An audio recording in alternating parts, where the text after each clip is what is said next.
A paz do Senhor Jesus, meus amados irmãos, estamos aqui uma vez mais para a nossa leitura diária da Bíblia e hoje nós estaremos concluindo as nossas leituras na primeira carta de Paulo aos Coríntios. Leremos os capítulos 14, 15 e 16. Vamos lá então para a nossa jornada. Capítulo 14. Segui o amor e procurai com zelo os dons espirituais, mas principalmente que profetizeis. Pois quem fala em outra língua não fala a homens, senão a Deus, visto que ninguém entende. E em espírito fala de mistérios, mas o que profetiza fala aos homens, edificando, exortando e consolando. O que fala em outra língua, a si mesmo se edifica, mas o que profetiza edifica a igreja. Eu quisera que todos vós falasseis em outras línguas, mas muito mais, porém, que profetizasseis, porque o que profetiza é superior ao que fala em outras línguas, salvo se as interpretar, para que a igreja receba edificação. Agora, porém, irmãos, se eu for ter convosco falando em outras línguas, em que vos aproveitarei, se não falar por meio de revelação, ou de ciência, ou de profecia, ou de doutrina? É assim que instrumentos inanimados, como flauta ou cítara, quando emitem sons, se não estiverem bem distintos, como reconhecerá o que toca na flauta ou na cítara? Pois também, se a trombeta der o sono incerto, quem se preparará para a batalha? Assim vós, se com a língua não disserdes palavra compreensível, como se entenderá o que dizes? Porque estareis como se falasses ao ar. Mas sem dúvida, muitos tipos de vozes no mundo, nenhum deles, contudo, sem sentido. Se eu, pois, ignorar a significação da voz, serei estrangeiro para aquele que fala, e ele estrangeiro para mim. Assim também vós, visto que desejais dons espirituais, procurai progredir para a edificação da igreja. Pelo que o que fala em outra língua deve orar para que possa interpretar.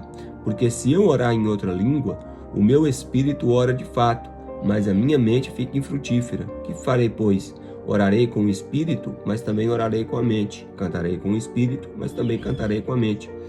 Se tu bendizes apenas em espírito, como dirá o indouto, amém, depois da tua ação de graças, visto que não entende o que dizes? Porque tu, de fato, dás bem graças, mas ao outro não é edificado. Dou graças a Deus, porque falo em outras línguas mais do que todos vós. Contudo, prefiro falar na igreja 5 palavras com o meu entendimento para instruir a outros a falar 10.000 palavras em outra língua.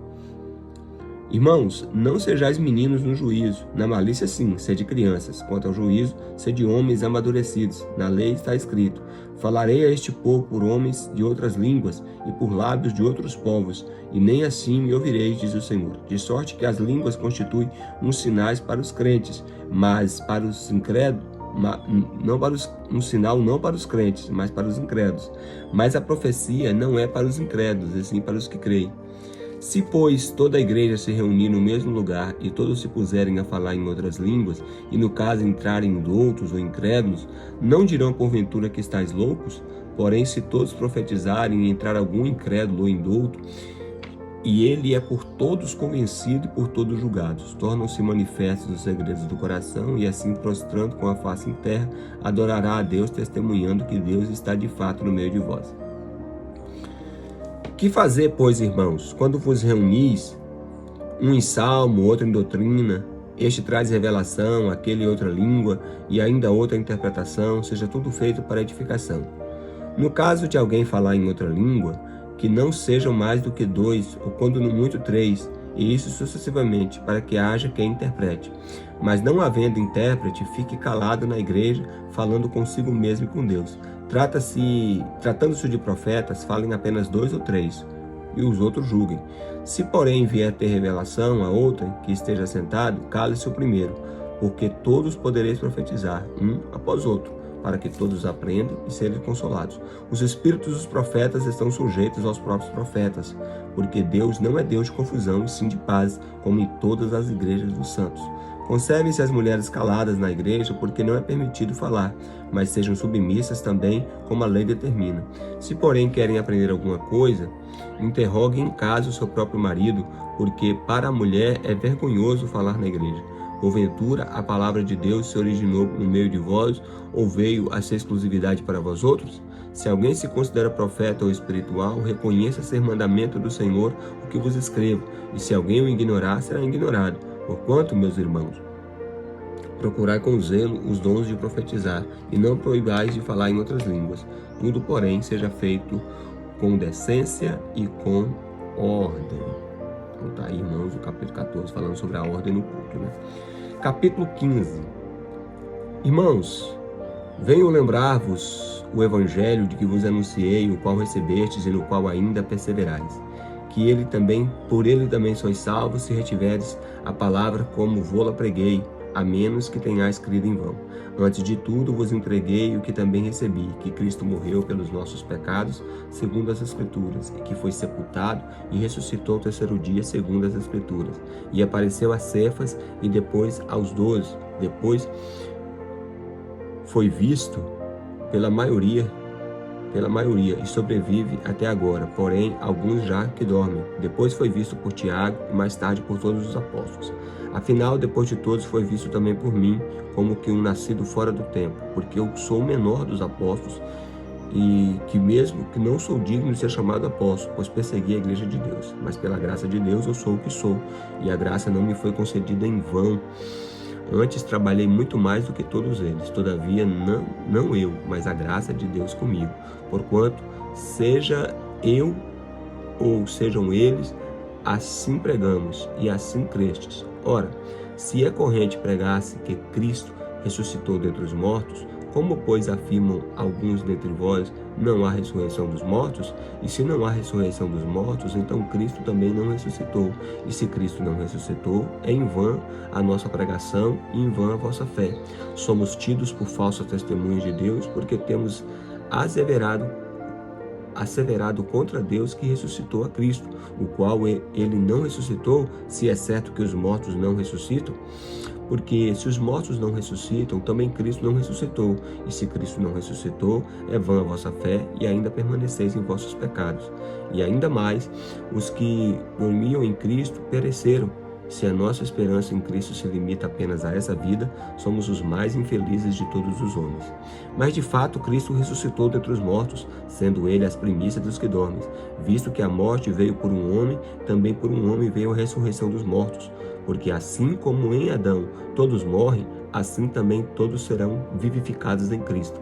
Cada um, porém, por sua própria ordem, Cristo as primícias, depois os que são de Cristo na sua vinda, então virá o fim, quando ele entregar o reino ao Pai e quando houver destruído todo o principado, bem como toda a potestade e poder, porque convém que ele reine, até que haja posto todos os inimigos debaixo dos seus pés.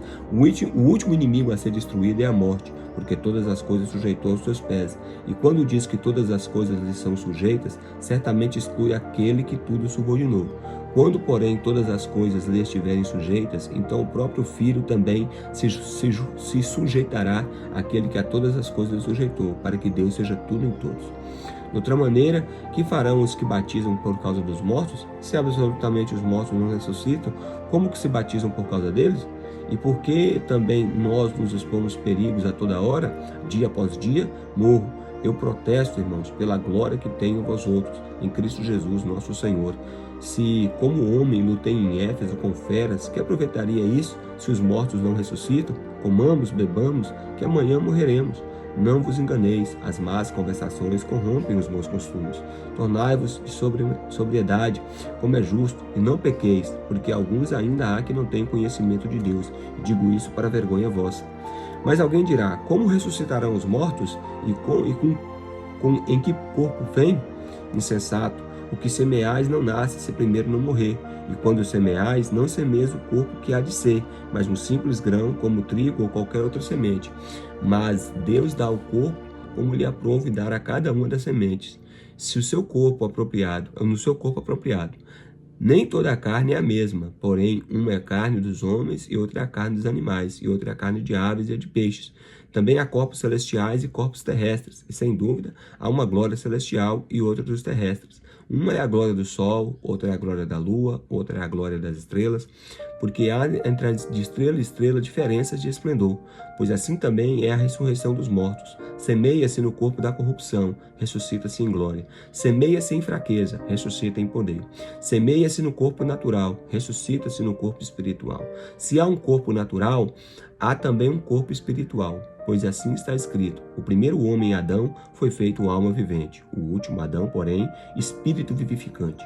Mas não é o primeiro espiritual, e sim o natural, depois o espiritual.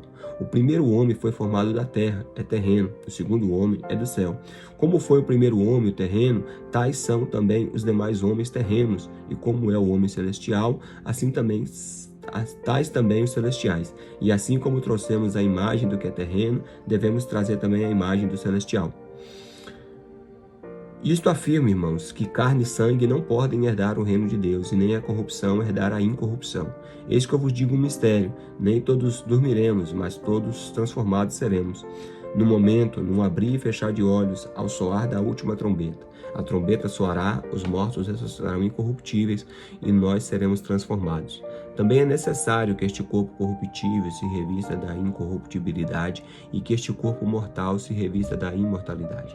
E quando este corpo corruptível se revestir da incorruptibilidade, o que é mortal se revestir da imortalidade, então se cumprirá a palavra: tragada foi a morte na vitória. Onde está, ó morte, a tua vitória? Onde está, ó morte, o teu aguilhão? O aguilhão da morte é o pecado, e a força do pecado é a lei. Graças a Deus que nos dá a vitória por intermédio de nosso Senhor Jesus Cristo. Porquanto, meus irmãos, sede firmes, inabaláveis e sempre abundantes na obra do Senhor, sabendo que no Senhor o vosso trabalho não é em vão. Glória a Deus, né, irmãos? Agora o capítulo 16. Quanto à coleta para os santos, fazeis vós também como ordenei às igrejas da Galácia. No primeiro dia da semana, cada um de vós põe a parte em casa, conforme a sua prosperidade, e vá juntando para que não façam coletas quando eu for. E quando tiver chegado, enviarei com cartas para levarem as vossas dádivas a Jerusalém. Aqueles que aproverdes, se convier que eu também vá, eles irão comigo. Irei ter convosco por ocasião da minha passagem pela Macedônia, porque devo percorrer a Macedônia, e bem pode ser que convosco me demore ou mesmo passe o inverno, para que me encaminheis nas viagens que eu tenho que fazer, porque não quero agora vermos apenas de passagem, pois espero permanecer convosco algum tempo. Se o Senhor permitir, ficarei, porém, em Éfeso até o Pentecostes, porque uma porta grande e oportuna para o trabalho se me abriu. Há muitos, porém, adversários. E se Timóteo for, vede que estáis em receio entre vós, porque trabalha na obra do Senhor, como também eu. Ninguém, pois, o despreze, mas encaminhai-o em paz, para que venha ter comigo, visto que eu espero com os irmãos. Acerca do irmão Apolo, muito me tenho recomendado que fosse ter convosco em companhia dos irmãos, mas de modo algum era vontade dele ir agora. Irá, porém, quando lhe deparar boa oportunidade. Sede vigilante, permaneceis firmes na fé, portai-vos varonilmente, fortalecei-vos, todos vós estejam feitos com amor. E agora, irmãos, eu vos peço o seguinte: sabeis que a casa de Estéfanes são as primícias da Acaia e que consagram o serviço dos santos, que também vos sujeiteis a estes tais, como também aquele que é cooperador e obreiro. Alegro-me com a vida de Estéfanas e de Fortunato e de Acaio, porque estes supriram o que da vossa parte faltava, porque trouxeram refrigério ao meu espírito e também ao vosso. Reconhecei, pois, a homens como estes. A igreja da Ásia vos saúda no Senhor. Muito vos saúdam Áquila e Priscila, e bem assim a igreja que está na casa deles. Todos os irmãos vos saúdam. Saudai-vos uns aos outros com ósculos santos. Saudação escrevo eu, Paulo, de próprio punho. Se alguém não ama o Senhor, seja anátema. Maranata. A graça do Senhor Jesus seja convosco e o meu amor seja com todos vós em Cristo Jesus. Então aqui, meus irmãos, concluímos. Paulo aqui trata de 3 assuntos muito importantes. No capítulo 14, ele trata da ordem do culto. No capítulo 15, ele trata da doutrina da ressurreição, uma das doutrinas essenciais da nossa fé. E no capítulo 16, Paulo trata de coletas e também seu planejamento de viagens, entendeu? Missionárias. Meus irmãos, obrigado por assistir mais esse vídeo. Deixe aí o seu joinha para que o YouTube considere o conteúdo como relevante. Se inscreva no canal, ative o sininho de notificações, compartilhe com mais pessoas. Em primeiro lugar, leiam a palavra de Deus.